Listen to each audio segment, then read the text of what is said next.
Good afternoon, everyone, and welcome to the latest edition of the Transition Accelerator's 2024 Pathways to Net Zero webinar series.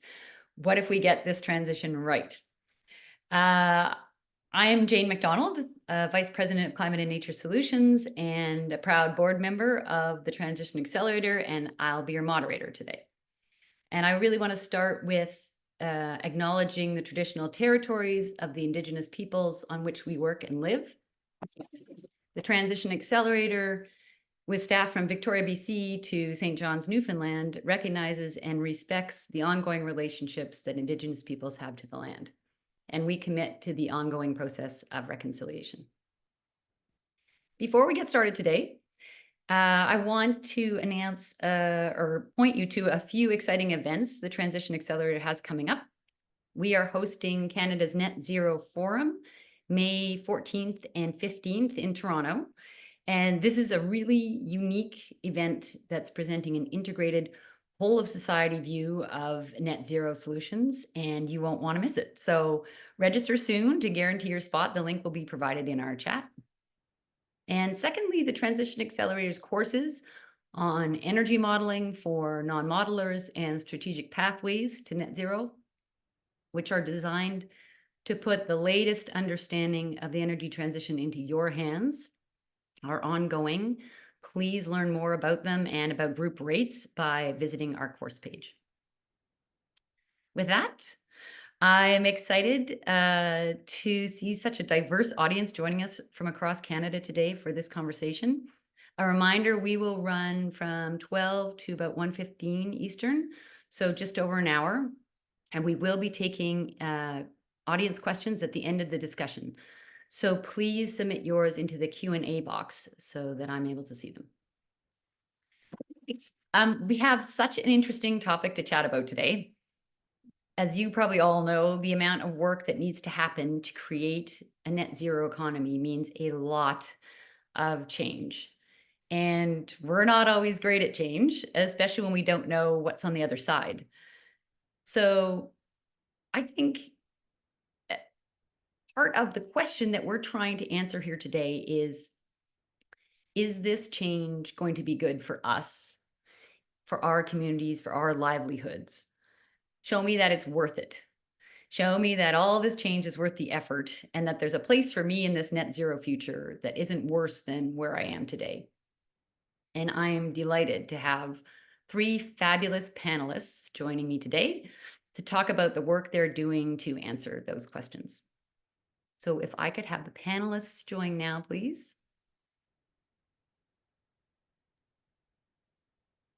Hello, everybody, and welcome. I'm actually going to ask you to just introduce yourselves briefly, your name, who you work with, and how you would define a successful net zero world in your work. So I'm going to throw it to Bentley first. Bentley, why don't you start us off? Hi, everybody. Thanks for being here. I'm Bentley Allen. I'm a transitions pathway principal at the Transition Accelerator. When I think about a net zero future, I think about providing benefits and prosperity for all Canadians and for all Indigenous peoples on this land. And I think about how the net zero transition is not just going to help us solve the climate crisis, but is going to make each of our lives better in various ways. Right. Thank you very much. And welcome. Elena, over to you. Thank you very much, Jane. It's a real pleasure to be here. So yes, I'm Elena Parvettoni, and I lead our Clean Power program at the Energy Transitions Commission.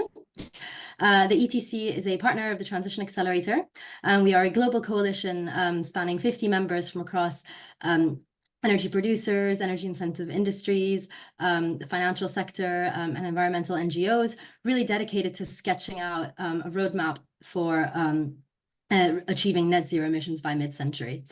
And for me, I think when I think about that net zero future, I would say it's really about turning the fundamentals of the energy system upside down. We need to move to a world of molecules, to one that has many more electrons. And so really shifting that way we produce and use energy. Great. Thank you very much. Teresa, last but not least, over to you. Hi, my name is Teresa Kramers, and I'm a professor at the School of the Environment in the University of Toronto. I'm also the co-director of the Environmental Governance Lab at the University of Toronto. And I think that piggybacking off of what Bentley said, for me, a successful just transition future looks like a place that we've arrived at after having a lot of political conversations around trade-offs and sober conversations on what are the people and places who are going to be winners and losers? Who do we want to not relegate to permanent minority status? And what does that mean in terms of the most strategic and just pathway to choose? That's great. Thank you very much. Well, Kamal, I want to kick off by asking each of you a few questions about your specific work. And Teresa, I wanted to start with you because you co-edited a really interesting project called We Did It, a magazine, an Imagine Canada of 2050, which has triumphantly achieved its net zero carbon emission goals. Tell us a little bit about the project, and then maybe you could talk a little bit about how projecting a desired future the way you did in this creative storytelling project underpin all of our work on net zero, and who needs to hear these kinds of stories?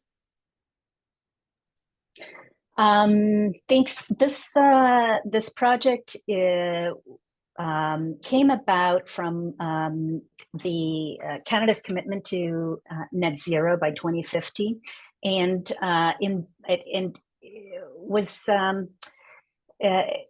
inspired by some other projects that have been going on, trying to imagine what net zero would look like. And there are many sort of ways to do this. There's scenario building and backcasting. And what we imagined and did was, let's write a magazine from the perspective of 2050 in a Canada that had achieved its net zero goals by 2050. And so the magazine stories would really be about how did we do it? So the title of the magazine is and it's also online, by the way. It's We Did It. It's We Did It 2050.ca. So it's so you can see there also not just the magazine, but the sort of the social and technical parameters that we worked with, and the social and technical change dynamics that were embedded in each of the stories. The idea was to get a very generative process going. So I would say that of not just storytelling, but of like actually imagining this transition and this future. So I would say that the process was as difficult and as rewarding as the ultimate product. We just did our second workshop this weekend for volume 2.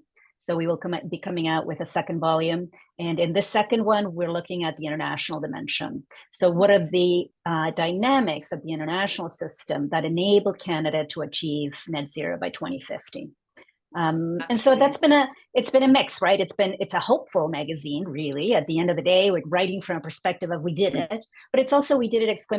Question mark, to figure out what were some of the things that we had to sacrifice, and some of the things that some of the false starts, some of the things that we didn't get right, and some of the things that allowed us to actually get there.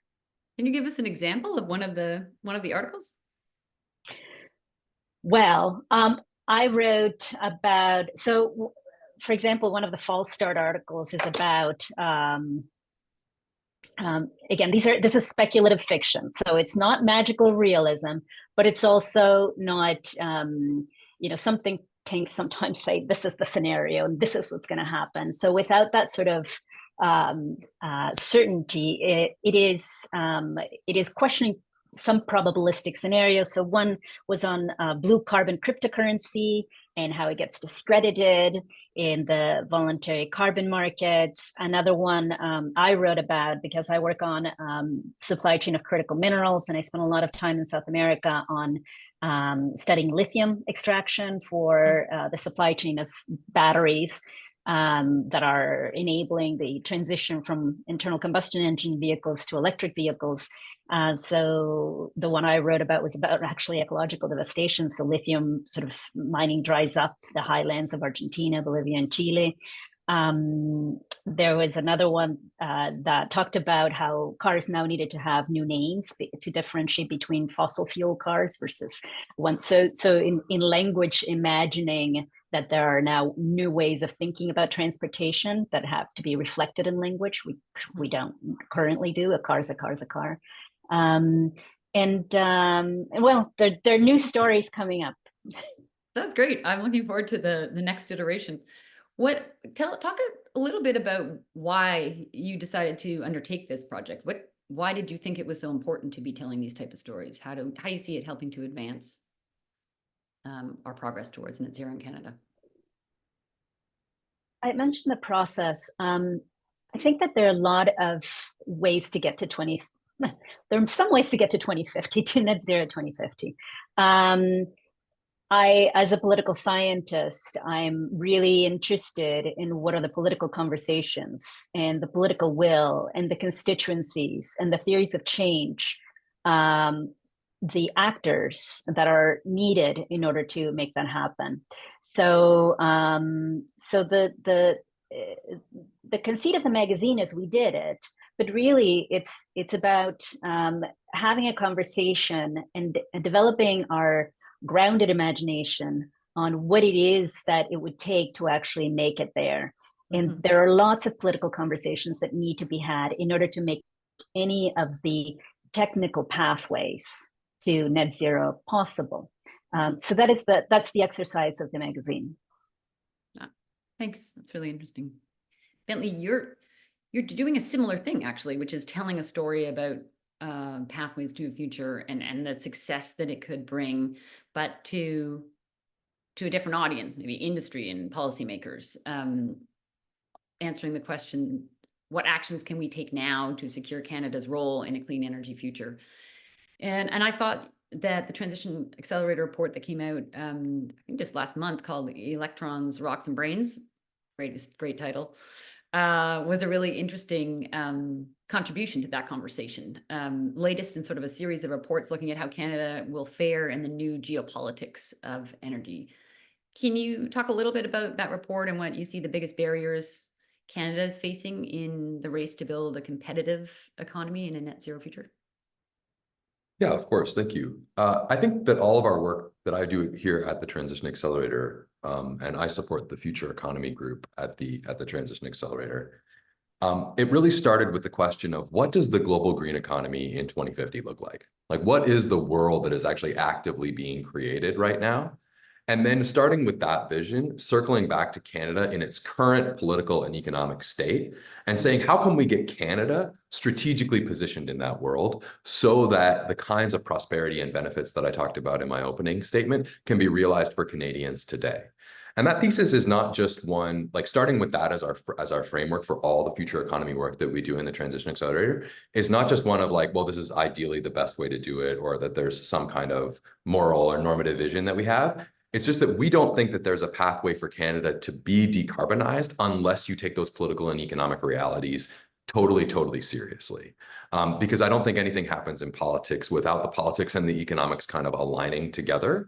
And so our job at the Accelerator is to take a step back and say, wait a minute, everybody else in this system has a lot of economic skin in the game. We don't. How can we be strategically orienting ourselves and the other actors that we work with in order to be in that 2050 position? We can take the long view. We can see things in the present that will hopefully have benefits for Canadians in the long run. And taking that strategic 2050 mentality underlies everything that we do. And we've done a bunch of work in specific sectors in Canada to try to think specifically about how those sectors would benefit from this transition. And I think, again, the guiding orientation for myself and the work of the Accelerator is that we need all the technology solutions on the table. And once you start to look through those technology solutions, like just break open transport for a second. In aviation, we're going to need a lot of biofuels to make sustainable aviation fuel. Canada's got a lot of agricultural and forestry residues in its forestry communities and in its agricultural communities. which are typically excluded from the conversation of what net zero looks like, and they don't see themselves necessarily as having a place in that net zero future. But it just becomes immediately apparent to me, actually, we need those communities to be part of our pathway to that 2050 global green economy. So how can we actually think strategically about how to build these sectors in a way that will position them in the global supply chains that are necessary to have a fully decarbonized global economy? Aviation, there's batteries, critical minerals, a lot of talk about that. We've done some strategic work on that. We also need to think about shipping. Shipping needs hydrogen or methanol or ammonia, all of which are kind of based on green hydrogen in their fundamental characterization. So we're going to need that, and we're going to need the transportation networks and the fuel networks for moving that fuel through the economy and out to the ports where international shipping companies will be buying those clean fuels. So already we're starting to talk about all different kinds of communities in Canada and how all different kinds of communities need to be involved in positioning us within that net zero economy. And we're just talking about now one of the many sectors of the economy that actually needs to be fully decarbonized. And so our work has really been focused on the domestic side, and electrons, rocks, and brains, which, thank you for the kudos on the title. It was a joke that was inserted into a draft of the report, and then I was not allowed to take it off of the report, which I was very happy with. It was like a lark. It was an early morning, joke. But it does really clarify what the basis of power and prosperity for countries is in this new world, right? The ability to both have natural resources in the ground, to have lots of cheap, clean energy, and to have the knowledge in order to translate those two bases into manufacturing and the production networks that will actually position the country within the 2050 global green economy. That was the core message of the report. And the core message is that actually Canada has this amazing natural resource base that will actually put it in a very strong position over the transition of the next 25, 30 years.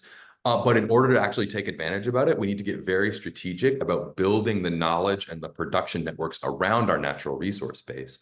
So we don't just keep shipping raw commodities and doing the least cost value added steps here in Canada and letting other countries take advantage of our natural resource base. So how can we bring more of that home to build more good jobs in these forestry, agricultural, and critical minerals communities here in Canada? And the sooner we start that work, the sooner we put ourselves on a political and economic path where we can actually contribute to deep decarbonization because everybody sees themselves as being part of the transition, and that we can help the world get onto the pathways that it needs to be on. So that's the vision behind all of our future economy work here at the Accelerator, but also specifically behind electrons, rocks, and brains. Awesome. Thank you very much. Yeah, and I noticed the link is up in our chat and the link to We Did It as well. So please check both these reports out. They're fantastic. I think, Elena, we're naturally turning to you actually and to an international perspective. So I want to bring you in because, as you know, we're shifting from this coasting mentality to a real step change in how we produce and consume energy. And the Energy Transition Commission has been really at the forefront of trying to paint a clear picture of what that transition looks like internationally. Because as we all know, none of this is happening all within our own borders. And so I think I'd love you to talk a little bit about what your work tells us about the kinds of infrastructure that are really needed for this transition, the work that you've been doing around that, and what are the kind of main barriers to getting that infrastructure set up? Because I think, as Teresa and Bentley have also already alluded to, while individual actions are important and individual country pathways are important, systemic change is really going to require coordinated efforts here around the world. So can you talk to how that's going? Yes, absolutely. And I think I would, again, echo some of the other points that have been made, and the work of our organization has really tried to look at that 2050 endpoint and really map out what are some of the pathways that are technically and economically feasible to reach that. We've done really deep work across the power sector, but also looking at other vectors, sort of hydrogen, carbon capture, use and storage, bioenergy, and carbon dioxide removals, to really paint that picture of the fact that we know we have the technologies. We know that in many cases, it's a really positive story on costs and on feasibility. So really what, again, a lot of our work has really been on sketching out that roadmap what does it take to get there? What do we need to therefore ask of policymakers and industry? So I think the body of work between sort of 2021, 2022 was really focused on laying out that vision, what we called our Making Mission Possible series, to give us that view, that clear view, that endpoint. Since then, we've sort of tried to unpack some of that by looking at what are the barriers. So on the clean electrification side, again, I think this is one where it's generally considered a sort of low-hanging fruit of the energy transition. Again, the technologies have been around for longer. Costs have declined significantly. There's a huge opportunity to move to a power system that is low carbon and lower cost. But and there's real realization of this around the world. I think there's still, of course, some challenges, but we still see that there are barriers. And so in the last couple of years, we really focused on unpacking what are some of the factors and the complexities that are slowing down that transition. And we've looked in detail at the issue of planning and permitting, at supply chains, as well as some of the more operational barriers, which are sort of an next area of focus, like balancing systems, the role of storage, and broadly a focus as well on grids, who have been sort of the forgotten cousin of the energy transition. I think that there's real realization that we need to solve the question of how we build electricity grids faster and how we can optimize that for the future power system. So again, I think that the framing of what does this infrastructure look like? I mean, we've COP28 set out a goal of tripling renewable capacity by 2030. If we think about electricity grids, we know that they'll need to double in size by 2050 in most regions around the world. So this really is a step change. This is a new system that needs to really come to the forefront. And it's also a slightly different system, because we're moving to a world, at least in the power sector, of previously sort of centralized, larger thermal generation to one of more dispersed, smaller scale wind and solar generation, which is part of the requirement for that increasing grid as well. So I think definitely, a big series of infrastructure barriers on the planning and permitting side. We know that it can take longer to permit a wind farm than to build it. So we, as the ETC, have sort of laid out a series of clear solutions for governments, for developers, and for civil society to tackle those regulatory, administrative, and sort of societal acceptance barriers. And then, yes, sorry, Jane, were you? No, that's. Oh, sorry. And I think there we really see it as a lot of win-wins. So there's clear actions that we think can be taken to make sure that that solving those planning and permitting challenges benefits everyone, that we can be community focused, biodiversity aware and positive in some cases, and really take on board as many, the whole set of interests. I think when our considerations of barriers around supply chains, I think there we've really started to kind of understand that there is a set of trade-offs. And as Teresa was alluding to, in the sort of political complexities as well. And we think about the energy transition shifting the landscape of what geopolitics means for the energy system. It's sort of a new paradigm, and one where we still think that there are win-win actions that we can take to make sure that global energy supply chains can deliver the transition at the speed and scale required, but that will also, countries will have to sort of understand their priorities and act accordingly to map out that future sort of supply chain. Absolutely. Thank you so much.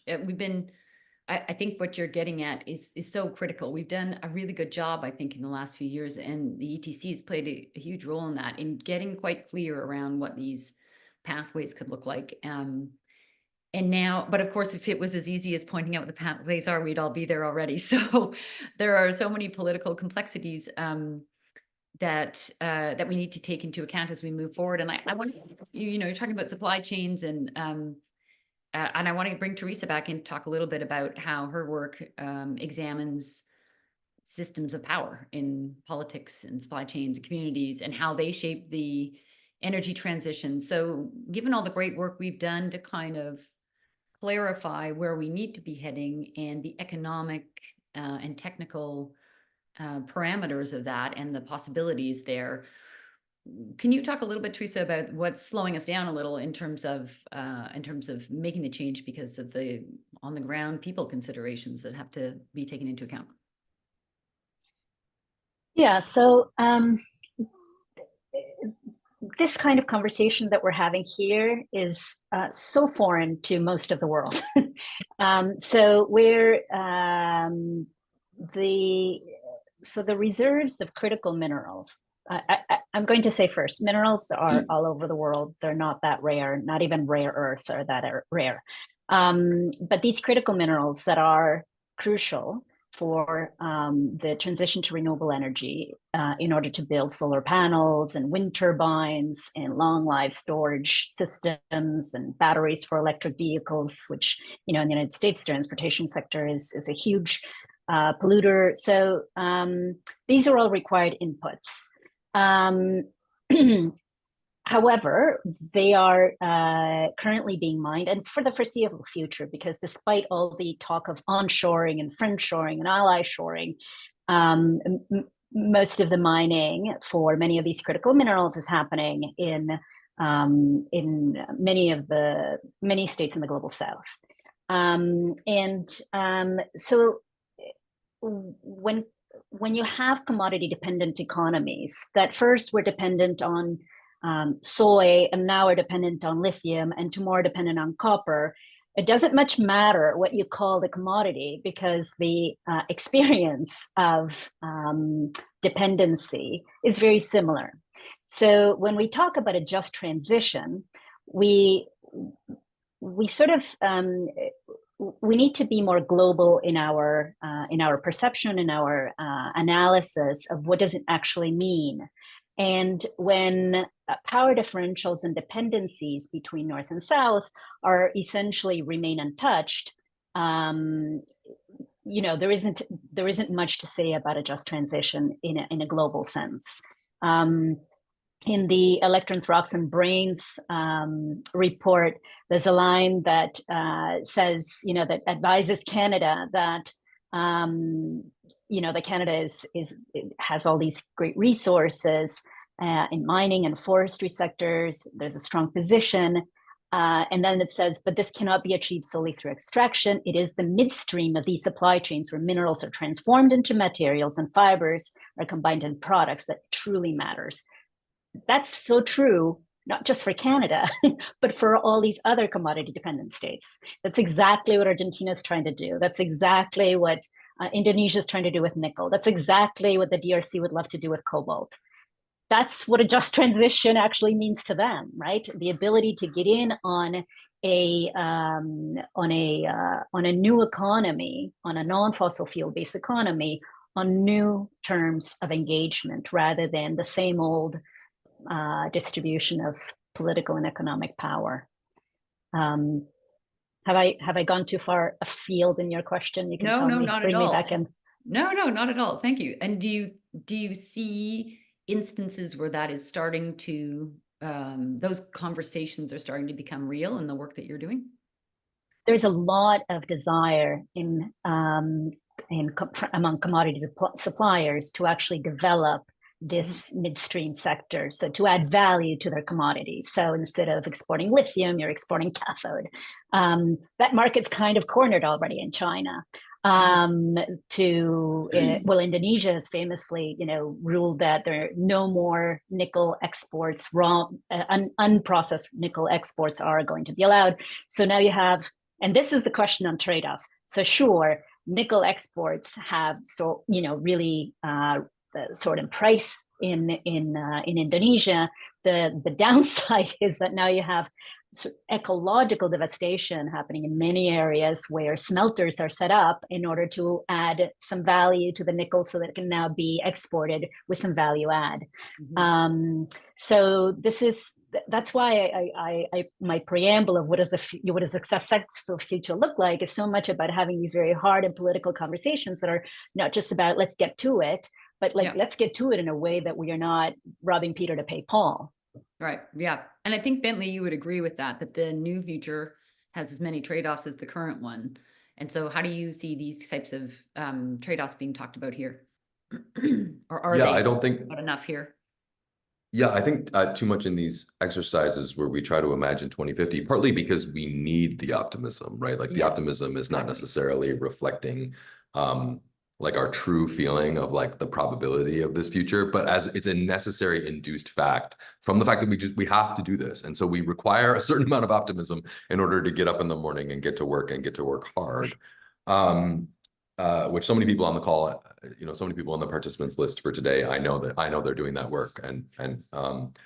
So I think that, but we don't often have a hard enough conversation about what the trade-offs in that world will be. And I do think there will be some harsh political trade-offs, and we can already kind of see them emerging in the kinds of geopolitical and global dimensions that Teresa is mentioning, right? So if we think about challenging China's dominance in the solar or in the battery supply chain, for some time, that is going to result in more expensive solar panels or more expensive batteries for consumers in the West. And therefore, there would be a sacrifice that would have to be made outside of China, in the economies outside of China, in order to give those efforts to de-risk from Chinese supply chains any kind of teeth. There is going to have to be sacrificed from consumers. And that will create a political backlash against those movements to create an alternative set of supply chains. And if those alternative sets of supply chains also have high environmental standards in them, which they should be in order to actually deliver on the net zero transition, then that will only heighten the kind of backlash that could potentially be faced. It could undermine faith in the transition more broadly economically, right? And so those kinds of trade-offs where we have to think about the political costs of doing something that ultimately will be in our economic and geopolitical interest if we get it right. We have to think more about the political trade-offs that we're going to face on that pathway. But also there will just be new trade-offs created in that future world, right? You could imagine creating a solar lobby that is so powerful that it wants to squash the geothermal industry as the geothermal industry emerges. You can imagine those kinds of dynamics as well, whereby the work of political economy in order to deliver cheap electrons and prosperity for people, that work doesn't end, right? And therefore that we have to be ready and conversant in that work over the transition and be ready to continue that work into the long term. Yeah. Elena, do you see collaborations internationally that you think are pointing us in the right direction of how to kind of build a constituency around this? Yeah, I think there's also a couple of reflections on some trade-offs that we maybe don't have to make or that aren't necessarily as sharp. And I think one of them is around the concept of energy security, which in a fossil-dominated system, in that sort of flow of oil and gas, there was definitely a threat of that commodity being produced in a different country and then the ability to turn off the taps or to stop the flow, as we saw in Europe post sort of Russia, Ukraine. And in the new energy economy, instead, that energy security risk, no one can stop the wind blowing or the sun shining in your country. So in a way, there is more resilience. The question is more about the supply chain. And so there's sort of a longer lag on that. Of course, if that supply chain isn't diversified, then the majority producer, would be able to increase costs to stop, but that is more of a stock effect. And so it's a different kind of paradigm on energy security. And I think when we're ultimately could be in a strong position. And the second one, I think, is on jobs. So a lot of even the policies that we've seen to sort of spur more domestic manufacturing have put an emphasis on local jobs. But I think here we sort of see, the potential of manufacturing jobs to be somewhat offset really by the fact that there is a significant degree of automation in a lot of the production of clean energy technologies. And instead, a lot of the jobs will be local due to the fact that they will be sort of in the installation, operation, maintenance phase. And so that again, that trade-off is maybe less severe than Then we might think to begin. Bentley, you did some work on understanding what new jobs will be needed on the way to a net zero economy in Canada. Can you talk about that? What are the needs you've identified for this country? Well, I think that broadly, if we really think about where Canada's industrial strategy should be going in order to position ourselves in the new economy, we're not just going to need the kinds of installation and manufacturers which are in critical shortage across the economy. I think if you look at heat pump installation, you know, we have a critical shortage in those kinds of electrical engineering, electrical technician jobs that are necessary in order to do that. And so even though the machines necessarily don't cost that much more money than air conditioning units or their comparable parts, the install is so much more because there's way less labor than is needed in those areas. So things like that are really critical. So there's that medium skilled labor that we really need to bolster our work on. And I think that the community colleges and the information technology institutes are really on top of trying to build that. But then we have above that even higher skilled work that I think is going to be absolutely essential to the transition. So for example, in mass timber, there are bottlenecks all over the mass timber industry for skills and labor, for the design, for the architecture, and for installation. And these are really critical needs if we're going to actually use the amount of mass timber that we should be using. Again, adding more value to that wood rather than sending just regular sawn lumber to the United States in mass quantities. And that would also help decarbonize our building stock, store carbon in the building stock, and other benefits as well. So we need that, but then on top of that, we also need to be more strategic with the way that we're deploying our PhDs and our master's students, people with tertiary degrees in this country, and make sure that expertise and that innovative knowledge is focused into the verticals where we can actually have promise in this country.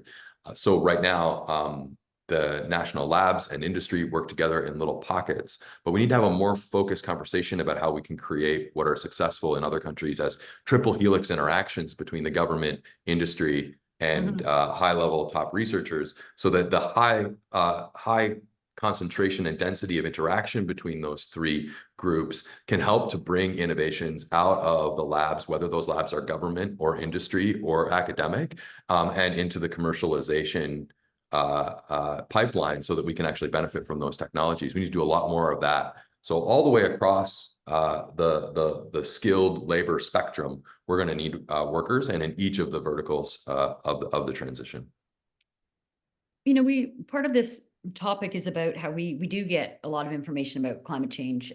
We're bombarded with it all the time, but they're usually disaster stories. They're about envisioning the world where we don't get on top of this, or they're about opposition to a specific policy, or they're an investigative report into how something went horribly wrong. And we're not as sophisticated about telling stories of successes that are actually happening already. So thinking about Bentley, you know, in the kind of world that you're in, where that's academic, but also looking to more actively partner with others, or Teresa on supply chains, or Alina in the international space, can you give us all some concrete examples where you see success stories that could help illustrate what we want to see more of in a just zero emissions future?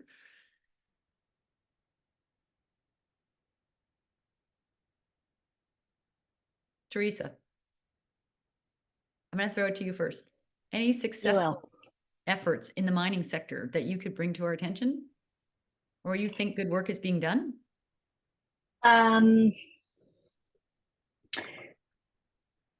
There are, let's see.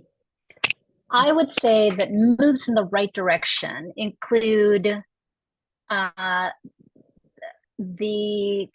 so this is a mixed bag, right? So I'm going to qualify it. There is, because there is a lot of ecological and social harm associated with mining traditionally, because there are long studied relationships between naturally endowed countries with natural resources and their human development index being quite bad. There has been a growth in, mostly voluntary, unfortunately, but there's been a growth in transnational standards of human rights and environmental due diligence. I think that's a positive step. The fact that it's voluntary, that it's fragmented, that it's duplication, there's a lot of duplication, that it is mostly private self-governance, I think is not a step in the right direction. But the EU is one of the jurisdictions that has made a lot more progress than North America in setting down directives and mandating, for example, a battery passport that really tells the manufacturer where the inputs are coming from, what has been its CO2 footprint, and it could ask for much more, right? It's mostly, there's a lot about accountability that focuses on GHG emissions at the expense of a wider lens on biodiversity loss, water depletion. These were all very important parts of the displacements generated in mining traditionally, or degradation of ecosystems in other ways. I think that's a step in the right direction. I would like to see reverting back to, there were some examples in the past of, or attempts to create home state accountability. So whatever harms were being done. So one of the things you're trying to fight back against is this power differential between those who are the hosts of these producer states that are the hosts of critical minerals and their capacity to really discipline the way in which extraction is taking place. Right. So, like, if you look like a country like the DRC, the GDP of the DRC dwarfs the revenue of Glencore, which is, you know, the biggest cobalt producer there. Right. So it's a very difficult governance situation because of the power asymmetries. So one of the things that can happen and has been talked about is holding these mining companies accountable in the jurisdictions, legally accountable in their jurisdictions of home states. So if you are responsible for harms, that you would bring it back to your home jurisdiction. In the case of Canada, that's really important because so many mining companies are actually traded in the TSX and derive benefits from Canadian jurisdiction. There's also the possibility of just really using carrots and sticks as states, as Canada, but as states in general that have companies that are better or worse performers in whatever standard you want to hold companies accountable to. So provide political representation, export development Canada credits, entree into international markets based on their performance in their operations. So there are ways that have been discussed, some of which are emerging more, and there's a lot of room to go in terms of accountability. Right. Thank you. Bentley, what about you? What are you seeing in terms of successful collabs?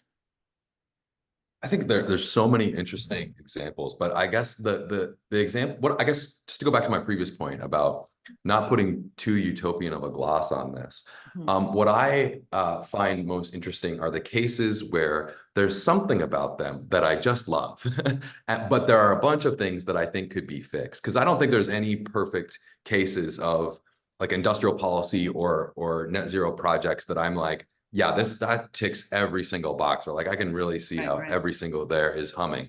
So Indonesia is a great example. I love Indonesia's strategy for so many reasons. This is a developing country that has put in place a nickel export ban and is actively trying to build linkages backwards and forwards in its economy from that nickel. So downstream to steel production and metal production, and upstream to making sure that not only the mining technology and everything is sourced locally, or sourced as locally as possible, but also like the food and the catering and everything for those sites are also made local, and the ships to actually send the nickel overseas they're trying to localize that as well. So they're doing a really good job of trying to intensify and focus value added, but this is some of the dirtiest nickel in the world. And we need that nickel for the net zero transition, but probably not under Chinese capital control, and probably not with those level of toxic waste streams coming off of it. So a lot of the examples that I have are kind of like that. Another one might be the Come By Chance refinery conversion in Newfoundland. So again, this is a place where we need those jobs. This is an oil and gas asset that is being converted into a renewable asset, a sustainable, like a biofuels facility to make renewable diesel and potentially sustainable aviation fuel. And so I love that aspect of it. But where they're going to source their feedstock from, it might very well be from South America. And it might just be soybean oil or something else that could have been diverted from a food market. So there are things that I like about that and maybe things that I don't like about that project. And there are lots of kind of collaborations like that, where I think another one that strikes my mind is right now, in a case of normally we see technology transfer moving from the global north, from the rich countries to poor countries. But right now there's a successful biofuels collaboration between Germany and South Africa, where South Africa is actually bringing the intellectual property because it knows how to make these catalyst plates for doing Fischer-Tropsch gasification. And so the biofuel is going to be made in Germany. So Germany is getting the like biomass value add, but the technology provider is South African, which that inverts the relationship that we normally see in the world, where we have a Danish or a Finnish technology provider doing the value add in a developing country. So these inversions and these projects, there's so many things to like about things and exciting things that are happening in the world, but I could always be like, well, wait, there are these other principles that I would like to see enacted in this project that are not quite there. Right. I think I can very clearly kind of articulate what the principles of that success would be. And I see little successes everywhere, but I still think we have work to do to get these projects and to get these net zero industrial policies kind of aligned. And I would say the same thing broadly about Canada's net zero policies. I see a lot of excellent work coming out of the government and coming out of industry and government collaborating in all kinds of areas. But with almost every project, I'm like, but wait, there's something else that we need to think about there. So, you know, when we got 3 battery factories here in Canada, a lot of people celebrated that. But my industrial policy brain says, well, we could just make batteries and all the profit could go to those foreign firms and we could get zero of the economic benefit here in Canada, even though we paid $40 billion for those 3 battery factories. So what's the plan for actually maximizing the local economic impact of those battery factories? So every time I see a success, I also have questions. But I mean, that comes with the territory of being an analyst, I suppose. Yeah, I think we're acknowledging the complexity as we go forward. But and it sounds like some of the complexities that Teresa you're on top of are the things that are missing in some of these initiatives that are already underway. So it's great to be mining both of your brains here. Elena, what about you in terms of the work that the ETC is doing? Where do you see really interesting? And maybe it's around electrification, which I know is what you're focused on, or other places. Yeah, I mean, I think in terms of our, again, the point that we really need a huge growth in the infrastructure for the energy transition. Yeah. Again, a lot more renewable generation, a lot more grids. There's huge barriers. The interconnection queues in the US, I think, have reached massive proportions, sort of growing significantly. There's real stalling of this build, which is putting a lot at stake. So how can we address that? And we've really tried to be really specific in mapping out actions that we think could have project timelines. And I think on some of the points we've touched upon, it's really one of the aspects of that is really to make sure that we are bringing communities on board. I think local opposition to some projects has been part of that barrier installing. I think last July, Germany finally approved a transmission line that had been initially sort of applied for permits in 2005. And there's sort of multiple examples of that. And from the point of view of bringing communities on board, I think it's about education. So maximizing community readiness, really explaining the benefits. And this is something that we've seen, for example, Vancouver in its Renewable City Action Plan. Found that was a really good case study of something that was explained very clearly, sort of a very straightforward plan. We think that there's a lot to do, again, involving communities, and from the developer standpoint, really having a stakeholder engagement plan that maps the right stakeholders, that really sort of allows that full conversation and dialogue around infrastructure projects. We think that there is interesting emerging research and actions on the aesthetics. So, for example, pylon designs and potential sort of wind turbine sort of landscape considerations. And then really the need to consider the biodiversity element as well, to again, reduce that opposition and really bring different interests on board. And here I've seen, for example, Iberdrola in Spain under their Convive program, in one situation installing beehives as part of a solar PV plant to sort of bring benefits to that project.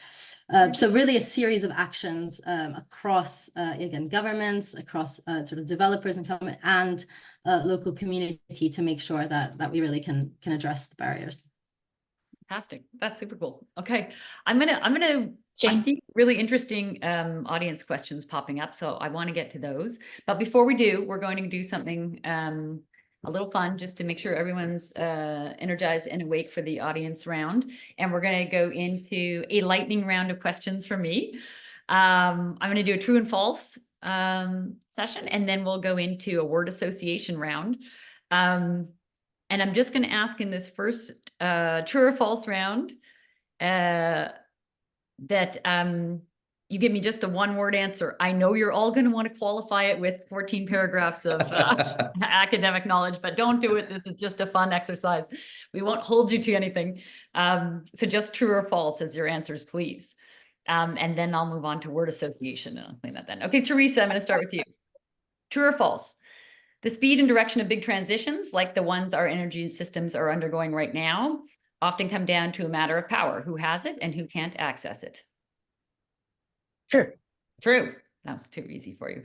Bentley, true or false? This one's weirdly specific. The federal government should have done more to set Canadian automotive and mining industries up to benefit from US tax credits under the Inflation Reduction Act. True or false? True. True.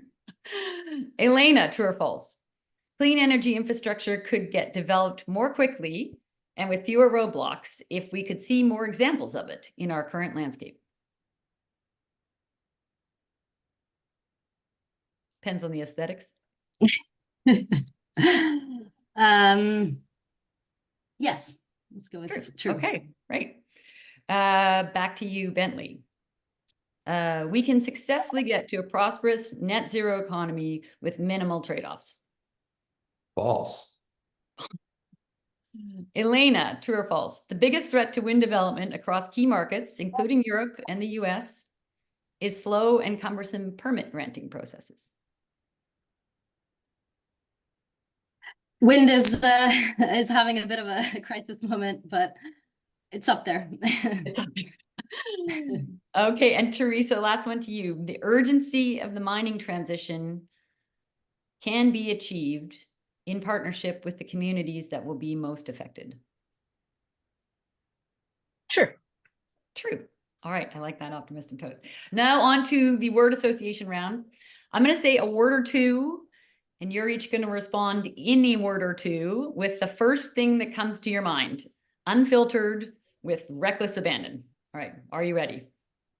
Teresa, once again, I'm starting with you. What comes to mind when I say a just transition for all?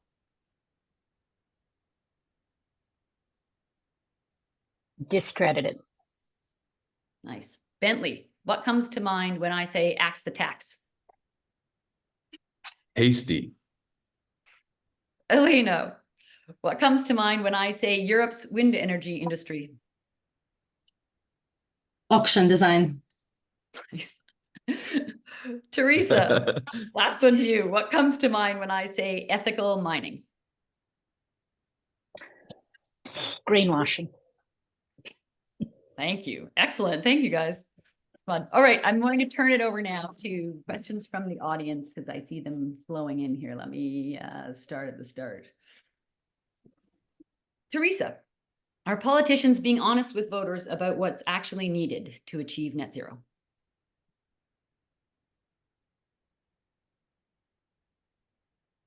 It's a very difficult political discussion to have with voters, right? Like all the things that Bentley said about things costing more is not politically winning strategy.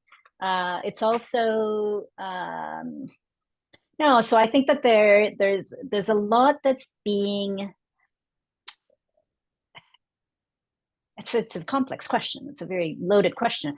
There's a lot that's being packaged. And there's a lot that's being misdirected. So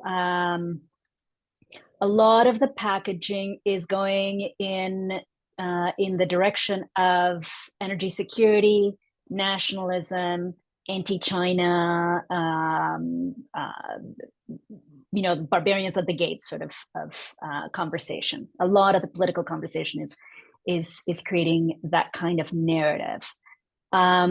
There's also some misdirection in the conversation, in sort of the political narrative that is not, and we didn't actually pick it up on this conversation, which I wanted to, when you are asking about like, things that give you hope or make or seem like bright stars, is to actually think a little bit more strategically about demand, right? For these, in my case, for critical minerals. So, Canada has 2.5% of the world's stock in lithium. Do we need to invest public monies in lithium, or do we need to, and I'm not saying this would be a one-for-one transfer, but think about funding more public transportation investments, or think about creating denser urban centers with affordable housing that require less commuting and contain urban sprawl. Or do we think about investments in recycling? So I don't think the political conversation is really directed to. I think that politicians, as politicians are being strategic, but strategic for the near term rather than long term. This is a related one, so I think I'm gonna jump straight to it for Bentley and Teresa, but then I'll come back to you, Elena. In talking about all the trade-offs of the energy transition, what criteria do you use to decide which trade-offs are worth it? What are factors you weigh in making those decisions? Bentley, you want to take that? Yeah, I mean, I think for me, it's about what moves politics in the long term. So I think there are some technologies that we might think are like thermodynamically not the best idea, right? They just don't make the best idea. Make sense from an engineering perspective. They have low energy return on investment, or another technology would be cheaper, or another technology might be economically beneficial in some way. Mm-hmm. But I think sometimes we have to make investments in 2050 that maybe don't look like the most efficient investments today because they're investments in the politics. And I think in a country like Canada, which traditionally has been really grounded in its natural resource sector, making investments in the kinds of communities that do need to be part of a transition, right? That need to see themselves politically as being part of a transition, even if that's not necessarily the best thermodynamic or pure environmentalist decision. But it will move us into a place where we have a larger coalition of voters and firms that will support deep decarbonization. Those are the kinds of trade-offs that I'm willing to make. And those are the kinds of compromises that I'm willing to take on. And that's where I kind of put my own priors into the back seat so that I can put making long-term investments in easing the politics of the transition front and center. So that's kind of what I tend to use as my lens, is the political filter. But there's still a lot of judgment there, because sometimes you have to make sure that by making a bunch of compromises, you don't end up into the opposite of what you're trying to achieve. Yes. and you don't fundamentally compromise your goals and your values in some fundamental way. But that is the filter that I tend to use. Thank you. That's really interesting. Teresa, anything that you want to add to that before I jump to the next one? Yeah, I mean, I agree with the politics of getting constituencies. But for me, a huge lens in judging trade-offs is justice.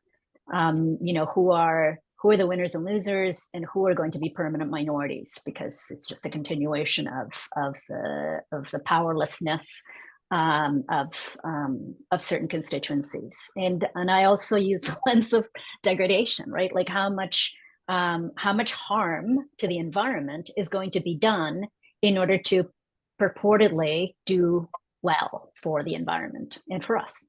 Yeah, fair. Really interesting. Elena, I want to bring you in on this one because and other people feel free to jump in too, but the vision we're being offered about a future Canadian economy seems to be premised on simultaneously decarbonizing and developing our natural resource sectors. How do we reconcile this growth with regulatory and political barriers that exist for manufacturing and resource sectors?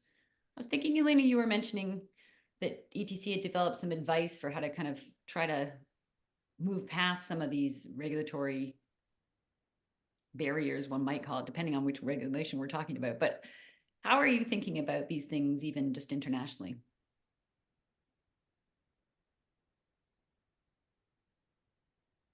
I think again, it comes back to the question of the trade-off between a global sort of least cost system, which has been, I think, the traditional, globalization model, in which it really was, I think, again, an economic system based in pursuit of that least cost, and then now to a shift where we need to consider a set of other policy priorities around environmental standards. So from the point of view of low carbon imports, as well as broader social and governance standards, and then some of the regulatory, again, some of the trade-offs with, I think, setting up a domestic framework that meets some of those political priorities around the economic value add in that location, with, I think, the caveat on jobs that I was making earlier, but also understanding, again, what is the current, economic geography that we have in this region. I'm thinking, for example, of Europe's car industry, and how do we make sure that we maintain those advantages, and what are the priorities from policy perspective to get there. And in terms of those, again, regulatory barriers, I think with those filters, then it becomes a question of what do we have the right enabling environment, whether that's specific energy policy, and the set of incentives or the set of targets, because I think one of our conclusions at the ETC is really the importance of a clear strategic vision on the part of the government to really give that certainty, de-risk a lot of the investments. And I think, for example, in the UK, we've maybe been hampered by some confusion. We think of building heating about, does hydrogen have a role to play in residential heating? And I think, we would say it's really a heat pump story. The electrification of heating is the main pathway. And so without that clarity of vision, while again, there could be multiple technologies, we also do need to set those parameters in place. And then also a sort of broader macroeconomic framework that makes that country an attractive place to invest. So from multiple perspectives. Well, we're on Europe. I have a specific question for you that's come from the audience. How is Europe approaching nuclear and hydrogen when talking about greening their grid? The approach to both the nuclear, yeah, well, it's very mixed. It's clearly some European countries that are, where nuclear has a huge share of power generation. I'm thinking of France here, and then its neighbor Germany, where there's a phase out. I think it's we see the pathways in both. I think where nuclear has certainly an important role to play in the power system. A lot of our work at the ETC has also sketched out how we can achieve very high shares of wind and solar in the power system, and this is feasible. We have really high confidence that we can have a system built on that technology. We have the storage and the flexibility levers to achieve near total decarbonization, with, in fact, hydrogen playing a significant role to really balance that and decarbonize that last part of the power system. So where we need to, in a system that's built on wind and solar, make sure that we have backup capacity for longer duration storage needs, hydrogen, so produced in a clean way and then burned through gas turbines, hydrogen compatible gas turbine could provide that sort of clean last mile system balancing. And in addition to all the other use cases, it could also come back to play a role in the power system. That's great. Thank you. Good update. I have a very quick one for Bentley, and then we're going to have to move on just for time.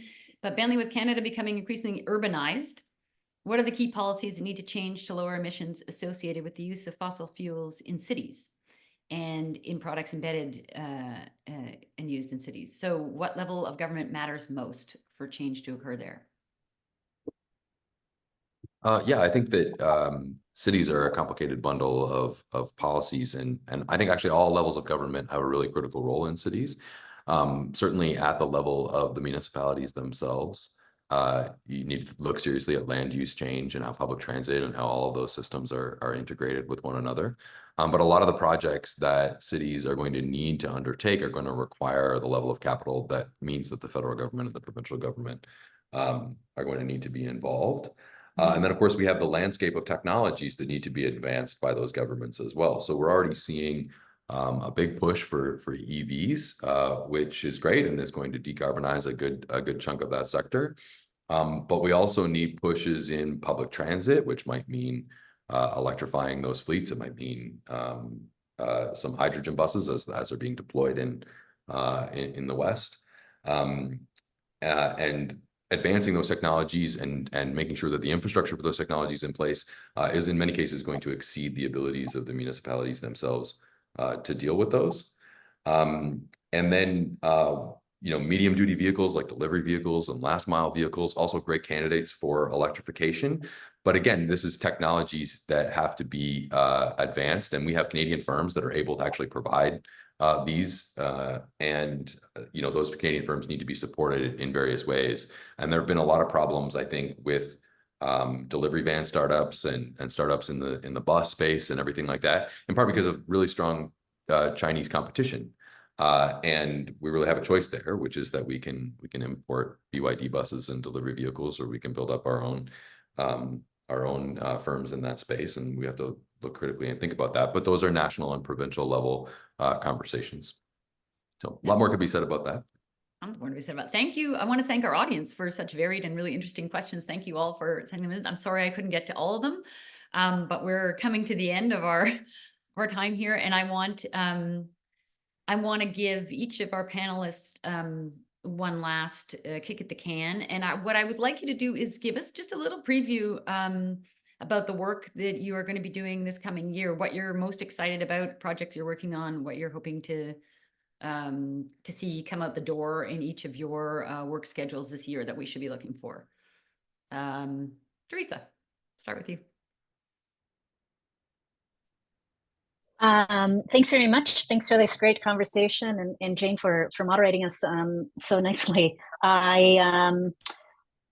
I will continue to work on critical mineral supply chains. I am part of some big projects on that, and I am also working on energy disasters. So I'm trying to better understand what are the kinds of vulnerable communities that different kinds of disasters create, both for analytical purposes in the academy, but also for policy purposes. So we